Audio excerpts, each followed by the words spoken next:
guys, so I'm not sure why, but I just think that hitting $100 finally in one day for my vending business is just the coolest little milestone that I've reached so far.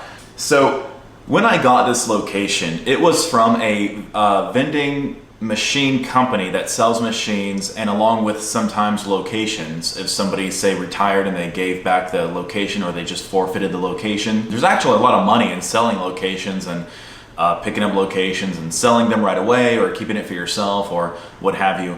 But I picked up this factory here in town with 40 to 60 employees, and by extreme luck, really, they started hiring more people, and they started gaining interns and more office space and just more people in general working there.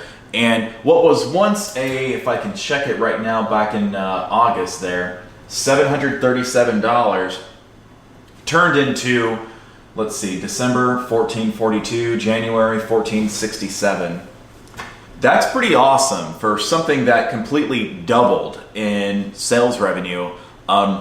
You just want to know if the factory or whatever location you're getting is maybe renovating soon, or are they expanding, or do they plan to? These are all things that you want to know as well that can greatly help your location. So I just wanted to share that bit of info for you. Good luck with your vending location findings. I will certainly post another video in the near future on how to find these locations, but that's all. I'm not sure why. I just think it's the coolest little thing that I reached $105. Anyways, have a great day, guys. Take care.